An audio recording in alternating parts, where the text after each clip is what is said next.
నమస్తే, నేను మీ సతీష్. అంబేద్కర్ స్మృతివనం పేరుతోటి ఆంధ్రప్రదేశ్లో నిన్న జగన్మోహన్ రెడ్డి విగ్రహావిష్కరణ చేశారు. అయితే ప్రస్తుతం అంబేద్కర్ విగ్రహాల ఆవిష్కరణ లేదంటే ఆ విగ్రహాలు అనేటువంటిది మాత్రం అటు ఆంధ్రప్రదేశ్లో ఉన్నటువంటి అధికార వైసీపీ, ఇక్కడ తెలంగాణలో ఉన్నటువంటి బీఆర్ఎస్, ఈ రెండు శిబిరాల మధ్యన చిచ్చు పెట్టింది అనేటువంటి ఒక చర్చ అయితే మాత్రం ప్రస్తుతం రాజకీయ వర్గాల్లో జరుగుతోంది. మరి ఈ రకమైనటువంటి చర్చకు కారణాలు ఏమిటి అనేటువంటి అంశాలు మనతో చర్చించేందుకు సీనియర్ జర్నలిస్ట్ డివిఎస్ గారు. సార్ నమస్కారం.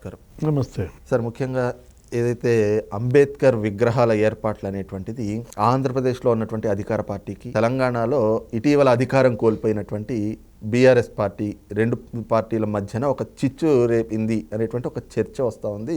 ఈ క్రమంలోనే కొన్ని అంశాలు కూడా, ఏదైతే ఇక్కడ తెలంగాణలో 170 కోట్లు ఖర్చు అయింది, అక్కడ 404 కోట్లు ఖర్చు అయింది, ఇక్కడ 125 అడుగుల విగ్రహం, అక్కడ అదే విగ్రహం. కానీ ఈ రకాలైనటువంటి చర్చలన్నీ వస్తూ ఇవి చిచ్చు రేపింది అనేటువంటి ఒక చర్చ జరుగుతోంది. అంటే దీనిపైన మీ అబ్జర్వేషన్స్ ఏంటి? అంబేద్కర్ విగ్రహం పెట్టాడు కేసీఆర్, 125 అడుగులది, అధికారం పోయింది. ఇప్పుడు ఆయన కూడా అక్కడ అంబేద్కర్ విగ్రహం పెడుతున్నాడు, ఆయన కూడా అధికారం పోతుందా? అంటే ఇది ఒక సెంటిమెంట్ అవుద్దా? అంటే ఇప్పుడు అంబేద్కర్ విగ్రహాల ఏర్పాటు మనం పూర్వాపరాలు కనుక చూసినట్లయితే 125 జయంతి ఉత్సవం మనం చూసాం. కేంద్ర ప్రభుత్వం దాన్ని ఒక పెద్ద సబ్జెక్ట్గా తీసుకుంది, ప్రత్యేక సెషన్స్ పెట్టింది. అటు పార్లమెంట్లో, ఇటు ఈ రాష్ట్రాలు కూడా అసెంబ్లీలో స్పెషల్ సెషన్స్ పెట్టినప్పుడు చంద్రబాబు ఇది ప్రకటించారు మొదటిసారి. ఏది 125 అడుగుల విగ్రహం అంబేద్కర్ది తెలంగాణలో ఏర్పడ్డా, ఇప్పుడు ఆంధ్రప్రదేశ్లో ఏర్పడ్డా, దానికి బీజం వేసింది చంద్రబాబే. అసలు ఎవరికి రాని ఆలోచన 125 జయంతి ఉత్సవాల సందర్భంగా 125 అడుగులతో నేను విగ్రహం పెడతాను, శాఖమూరులో ఒక 100 ఎకరాలు దానికోసం కేటాయించి ఒక పెద్ద ధ్యాన మందిరము, అప్పుడు బౌద్ధ గురువులందరినీ పిలిపించి, ఎందుకంటే ఈయన బుద్ధ మతం, ఎవరిది? అంబేద్కర్ చివరిలో బౌద్ధిజం తీసుకుని దాంట్లోకి వెళ్ళిన దీంట్లో ఇప్పుడు అది చూసి కేసీఆర్ పెట్టేశారు. మీరు దాని బడ్జెట్ చెప్పారు ఎంత? 146 కోట్లు. ఇప్పుడు ఈయన ఇక్కడ కూడా పెట్టాడు, అక్కడ జగన్మోహన్ రెడ్డి స్వరాజ్ మైదాన్లో పెట్టాడు, దాన్ని నాశనం చేశాడు. శాఖమూరు అంబేద్కర్ స్మృతివనం, మళ్ళీ అది కంప్లీట్ చేస్తే ఎక్కడ చంద్రబాబుకి పేరు వస్తుందో, ఇతను కదా దొగ్ధ. ఇప్పుడు పోలవరం పూర్తి చేస్తే చంద్రబాబుకి పేరు వస్తుందని ఒక అక్కసు, లేకపోతే అమరావతి కంప్లీట్ చేస్తే మళ్ళీ చంద్రబాబు పేరు చెప్పుకుంటారని వాళ్ళ నాన్న ఇట్లా అనుకోలే. శంషాబాద్ ఎయిర్పోర్టు పూర్తి చేస్తే చంద్రబాబు పేరు వచ్చుద్దని ఆపేశాడా? శంషాబాద్ ఎయిర్పోర్ట్ ఇనాగర్ చేసింది రాజశేఖర్ రెడ్డి, ఇది మన్మోహన్ సింగ్, వీళ్ళందరూ వచ్చి దాన్ని ప్రారంభోత్సవం చేశారు. పేరు వస్తే ఆపేయటము, ధ్వంసం చేయటము ప్రారంభించిందే జగన్మోహన్ రెడ్డి అనమాట. ఇప్పుడు రెండు విగ్రహాల మధ్య ఇవాళ రెండు పార్టీల మధ్య చిచ్చులాగా మారింది. ఏది? BRS versus YCP. Social media చెలరేగిపోతున్నట్టున్నారు. మీ దగ్గర ధ్యాన మందిరం లేదు, మా దగ్గర కన్వెన్షన్ సెంటర్ పెట్టాము, ఆ ఫౌంటైన్, మా దగ్గర ఈ ఫౌంటైన్. మీ పిల్లలు ఇంటర్మీడియట్ మరియు ఎంసెట్ చదువుతూ సబ్జెక్ట్స్ లో కన్ఫ్యూజ్ అవుతున్నారా? కాన్ఫిడెన్స్ లెవెల్ తక్కువగా ఉందా? రిపీటెడ్ మిస్టేక్స్ చేస్తున్నారా? అయితే మీకోసమే ఉంది Rise app. 1 lakh question bank, performance analysis, online classes by experts, ఇంకా మరెన్నో ఫీచర్స్ తో మీ ముందుకొచ్చింది Rise. Rise, the perfect guide. Description లో ఉన్న లింకును ఉపయోగించి సబ్స్క్రైబ్ అవ్వండి.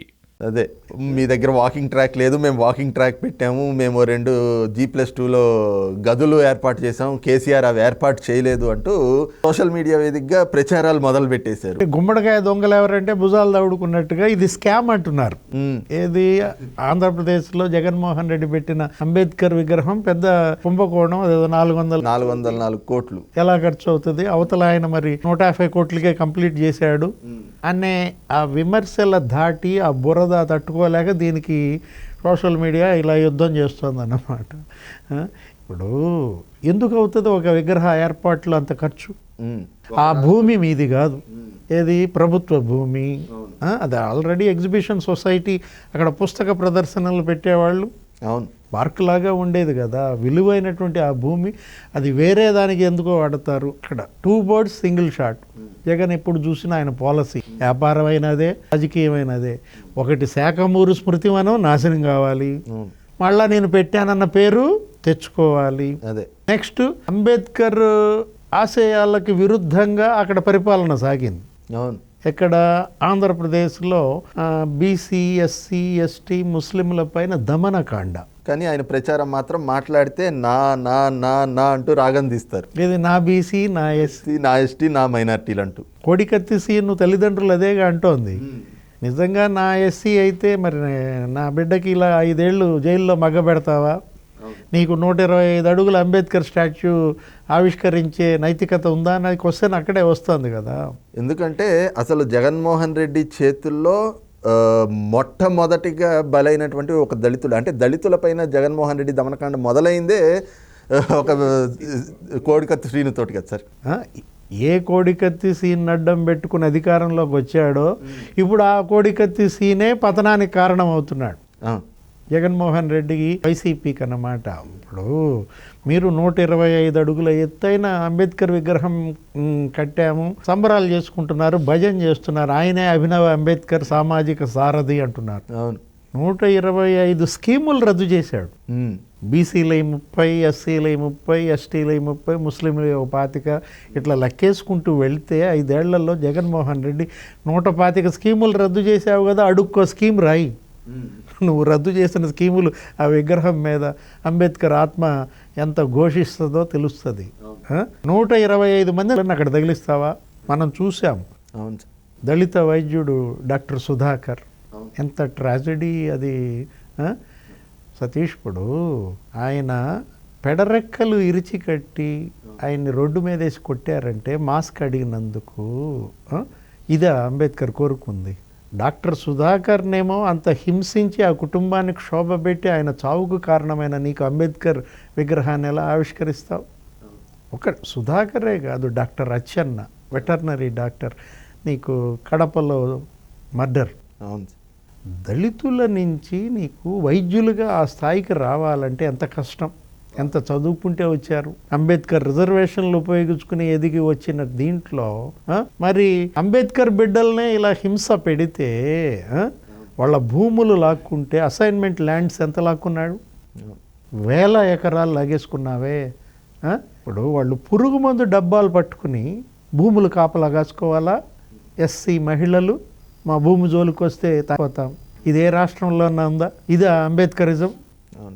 ఒక వాళ్లే కాదు, మనం చూసినట్లయితే శిరోముండనాలు, వరప్రసాద్, శ్రీకాంత్, ఇసుక ఏదో ఆపారు ట్రాక్టర్ని, వాళ్ళని స్టేషన్కి తీసుకెళ్ళి వాళ్ళు శిరోముండనం చేశారు.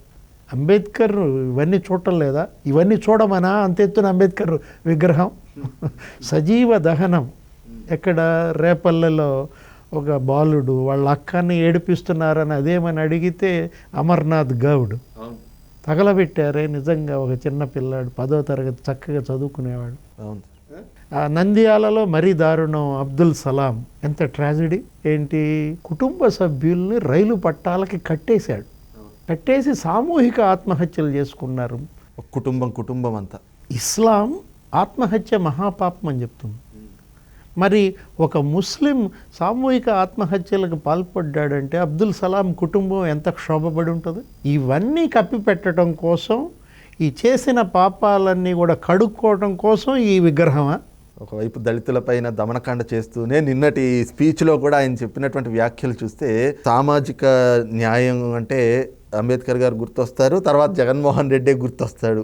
అలాగే ఏదైతే స్వేచ్ఛ, మనకి రాజ్యాంగ పరంగా అంబేద్కర్ గారు మనకి ఇచ్చినటువంటి స్వేచ్ఛ కావచ్చు, ఇవన్నీ కూడా ఆయన చెప్పిన ప్రతిపక్షాలను అణిచివేయటం స్వేచ్ఛ. మాజీ ముఖ్యమంత్రిని ఒక తప్పుడు కేసులో ఇరికించి 53 రోజులు జైల్లో పెట్టావు, అది ఆ స్వేచ్ఛ. 70,000 మంది తెలుగుదేశం వాళ్ళ మీద కేసులంట, 125 మంది జనసేనాళ్ళ మీద కేసులు పెట్టి జైలుకు పంపారు విశాఖ ఎయిర్పోర్ట్లో. ఆ ఇన్సిడెంట్ అప్పుడు ఇప్పటంలో 52 ఇళ్ళు కూల్చేశారు. వాళ్ళు చేసిన నేరం ఏంటి? 52 ఎకరాలు ఇచ్చారు జనసేన ప్లేనరీకి, 52 ఇళ్ళు కూల్చాడు. లెవెల్ అయిపోయింది అన్నమాట. ఇది ఆ స్వేచ్ఛ. అంబేద్కర్ కోరుకున్నది ఏ స్వేచ్ఛ? ఆయన చెప్పింది ఏంటి? పౌర విధులు ఆయన మనకిస్తే, ప్రాథమిక హక్కులు మనకిస్తే, వాటన్నిటినీ అణిచేసి ఇవాళ హౌస్ అరెస్టులు. మీడియాకి స్వేచ్ఛ ఉందా? అదేది జీవో 2430 ఏదో తీసుకొచ్చి అణిచేశాడు కదా. అసెంబ్లీకి ఒక 3 ఛానళ్ళని రానివ్వకపోవటం కవరేజీకి అది స్వేచ్ఛ పౌర హక్కులు కాల రాసినటువంటి ముఖ్యమంత్రి అంబేద్కర్ విగ్రహాన్ని ఆవిష్కరిస్తున్నాడంటే అంబేద్కర్ ఆత్మ ఘోషించదా? సార్ ఇక్కడే ఇంకొక ప్రధానమైనటువంటి ఒక ఆరోపణ కూడా వస్తుంది. ఏంటి అంటే ఈ రోజున ఆ విగ్రహాలు అంటే తెలంగాణలో ఏర్పాటు చేసింది, ఆంధ్రప్రదేశ్లో ఏర్పాటు చేసింది దానిపైన చూస్తే ఈ రోజున ఆంధ్రప్రదేశ్లో జగన్మోహన్ రెడ్డి ఏదైతే జాతికి అంకితం చేస్తున్నానంటూ ఆ విగ్రహం పెట్టాడో అది గతంలో తెలంగాణలో కేసీఆర్ గారు ఏర్పాటు చేసినప్పుడు ఆయన దగ్గరికి వచ్చింది. అయితే అందులో అంబేద్కర్ గారి రూపురేఖలు సరిగ్గా మ్యాచ్ అవ్వలేదు అని కేసీఆర్ గారు వెనక్కి పంపేశారు. దీంతో ఎవరైతే ఆ తయారు చేసినటువంటి వాళ్ళు ఉన్నారో వాళ్ళు తీసుకోవడానికి ఒప్పుకోకపోతే జగన్మోహన్ రెడ్డికి ఆయనకి ఉన్న సంబంధాలతోటి ఈ రోజున ఆ విగ్రహాన్ని జగన్మోహన్ రెడ్డి తీసుకున్నాడు. దాని నుంచి ప్రజల దృష్టి మరల్చడానికి 80 అడుగులో ఎంతో కింద పీఠం పెట్టి 206 అడుగులు పెట్టాము అంటూ కళ్ళబొల్లి కబుర్లు చెప్తున్నాడు. కానీ ఇది కేవలం కేసీఆర్కి మేలు చేసి కూర్చేందుకు ఈ విధమైనటువంటి చర్యలు చేశాడు, అంబేద్కర్ మీద ప్రేమ కాదు అనేటువంటి ఒక ప్రచారం కూడా జరుగుతుంది. వాస్తవం ఉందనుకోవచ్చా? ఇదే అసలు కథ. జగన్మోహన్ రెడ్డి అంబేద్కర్ విగ్రహ ఆవిష్కరణ వెనక అసలు కథ ఇప్పుడు నువ్వు బయట పెట్టావు. అంటే ఆ విగ్రహమే డమ్మీ అన్నమాట. అదేంటి, అది కేసీఆర్ తిరగొట్టిన విగ్రహం ఈయన తెచ్చుకుని పెట్టుకున్నాడు అన్నమాట. తద్వారా ఈ 400 కోట్లు జేబులో వేసుకున్నట్టేనా? అదే, లేదంటే అక్కడ 140 కోట్లతోటి విగ్రహం ఏర్పాటు అన్నది చేస్తే ఇక్కడ అంతే అదే విగ్రహం 125 అడుగుల విగ్రహమే, కాకపోతే 206 అడుగులు అని చెప్తున్నారు. కానీ కింద పీఠం అక్కడ వాళ్ళు 45 అడుగులు పెడితే వీళ్ళు ఇక్కడ 80 అడుగులు పెట్టారు. అది కాకుండా ఇవాళ వీళ్ళు చెప్తుంది ఏంటి, వాకింగ్ ట్రాక్లు వేసాము, వాళ్ళు అక్కడ ఉత్త ఫౌంటైన్ పెట్టారు, మేము మ్యూజికల్ ఫౌంటైన్ పెట్టాము అంటున్నారు. అలాగే ఫుడ్ కోర్టు పెట్టామంటున్నారు. ఫుడ్ కోర్టు పెడితే దాని ద్వారా అన్న క్యాంటీన్ పెట్టినట్లుగా 5 రూపాయలకు భోజనం అనో ఏవో పెట్టరు కదా సార్. ఆ ఫుడ్ స్టాల్ వాడుకుండే ఇది వాడే పెట్టుకుంటాడు అంతా. వీళ్ళు కేవలం ఒక బిల్డింగ్ ఏదైనా కట్టుంటారు, మరి అవి కట్టడానికి 260 కోట్లు ఖర్చు అవుతుంది అనుకోవాలి. అంటే మ్యూజికల్ ఫౌంటైన్కి, వాకింగ్ ట్రాక్కి, ఫుడ్ కోర్టుకే 400 కోట్లు అయిపోయిందా? అసలు ఒకవేళ మీరు వాళ్ళకన్నా మీరు డబల్ చేశారు, వాళ్ళది 40 అడుగులు మీది 80 అడుగులు, ఇంతలోకే నీకు 400 కోట్లు అయిపోయిందా? అసలు విగ్రహమే స్కామ్ అంటున్నావుగా. తను తెరగొట్టిన విగ్రహం తెచ్చి తను పెట్టుకున్నాడంటే ఇంకా అంతకన్నా పెద్ద నేరము పాపము ఏమున్నాయి? అసలు విగ్రహాలే కాదు, ఆదర్శం ముఖ్యం. నువ్వు ఏ విగ్రహం అయినా పెట్టుకో, నో ప్రాబ్లం. సరే కక్కుర్తి పడు, 300 కాతే 400 కోట్లు తిను, అది కాదు కదా. అంబేద్కర్ ఆదర్శాలని వీళ్ళు ఎంత మేరకు తీసుకొచ్చారు, అమలు చేస్తున్నారు. ఇప్పుడు కేసీఆర్ వేరు. కేసీఆర్ ఆయన చేసిన 10 ఏళ్ల పరిపాలనలో ఇంత హింస లేదు. అక్కడ బీసీ, ఎస్సీ, ఎస్టీ, ముస్లిం సమాజాన్ని ఈ విధంగా ఆయన దమనకాండ చేయలేదు. నిజంగా చేసినట్టయితే కేసీఆర్ రెండోసారి గెలిచేవాడు కాదు. అవును, అక్కడ స్వేచ్ఛ, అక్కడ ఇది వేరే రకంగా జరిగాయి. ఏంటి, అక్కడ ఇందిరా అది పార్కులో ధర్నా చౌకో ఏదో ఎత్తేసాడు. అక్కడ కూడా మీడియా పైన ఆయన కొంచెం ఉక్కుపాదం మోపి ఏదో ఆయన సొంత మీడియాకే యాడ్లు ఇచ్చుకుని ఆయన వ్యతిరేక మీడియాకి ఏదో దెబ్బతీసే ప్రయత్నాలు జరిగాయి ఇక్కడ తెలంగాణలో. కానీ పౌర స్వేచ్ఛకి మరీ ఇంత హింస జరగల. ఇక్కడ అలా కాదు కదా. ఇక్కడ వరుసపెట్టి హత్యలు, గ్యాంగ్ రేపులు, భూ కబ్జాలు. నీకు పిన్నెల్లి అనే ఒక గ్రామం, ముస్లిమ్స్ ఉంటారు పల్నాడులో, మొత్తం గ్రామ బహిష్కారం చేశారు. అక్కడ ముస్లిం కుటుంబాలన్నింటినీ ఊళ్ళో నుంచి ఎలగొట్టేశారు. బీళ్లు పెట్టారు పొలాలు. దానికోసమే కదా చంద్రబాబు చెల్లో ఆత్మకూరు ఏదో పిలిపిస్తే ఆయన ఇళ్ళకి గేట్లకి తాళ్ళు కట్టారు. ఆయన జగన్ బాధితుల కోసం ఆయన ఒక శిబిరమే నడిపాడు. ఎక్కడ, గుంటూరులో వైసీపీ బాధితుల పునరావాస శిబిరం అని. దాని నిండా వీళ్ళే. ఎవరు, బీసీ, ఎస్సీ, ఎస్టీ, ముస్లింలే అన్నమాట. ఈ తోటలు నరికేసిన వాళ్ళు, గ్రామ బహిష్కారం పొందిన వాళ్ళు. అంబేద్కర్ ఆత్మ ఘోషిస్తోంది ఆంధ్రప్రదేశ్లో జగన్మోహన్ రెడ్డి పరిపాలన చూసి. అంబేద్కర్ విగ్రహాన్ని నీ నెత్తుటి చేతులతో ఆవిష్కరించొద్దు అని అక్కడ దళిత సమాజం డిమాండ్ చేస్తోందన్నమాట. జగన్మోహన్ రెడ్డి ఆయనే అభినవ అంబేద్కర్ అంటే ఇక అంతకన్నా హాస్యాస్పదమే ఉంది. ఏదైనా చేయగలరు వీళ్ళు, ఎంతకైనా తెగించగలరు అన్నమాట. అంబేద్కరే జగను, జగనే అంబేద్కర్ అంటే ఇక అంతకన్నా మూర్ఖత్వం, అంతకన్నా సైకో ఫ్యాన్సిజం ఇంకా వేరే లేదు. రైట్, ఇది చూస్తున్నాం కదా. ముఖ్యంగా ఏదైతే కేవలం ప్రచార ఆర్భాటంగానే అంబేద్కర్ స్మృతి వనం ఏర్పాటు చేసినట్లుగా అయితే మాత్రం కనిపిస్తూ ఉంది. ఇంకో పక్కన నిజంగా అంబేద్కర్ విగ్రహాలు ఆవిష్కరించడం లేదంటే ఆ ఏర్పాట్లతోటి దళిత సమాజాన్ని ఎక్కడా కూడా ఉద్ధరిస్తున్నట్లుగా కాదు. దళితుల్ని ఉద్ధరించడం అంటే వాళ్ళ బ్రతుకుల్లో వెలుగులు తేవాలి, వాళ్ళ జీవన ప్రమాణాలని మెరుగుపరచాలి. కానీ ఈ రోజున దళితులపైనే దమనకాండ చేస్తున్నటువంటి జగన్మోహన్ రెడ్డికి అంబేద్కర్ విగ్రహాన్ని తాకేటువంటి అర్హత కూడా లేదు అన్నటువంటి భావాన్ని, అదే సమయంలో ఈ అంబేద్కర్ విగ్రహాలతోటి జగన్మోహన్ రెడ్డి కుట్రలు ఏమిటి అన్నటువంటిది కూడా ఈ రోజున బయటపడుతున్నాయి అన్నటువంటి భావాన్ని అయితే కనుక సీనియర్ జర్నలిస్ట్ డివిఎస్ గారు వ్యక్తం చేస్తూ ఉన్నారు. Thank you sir.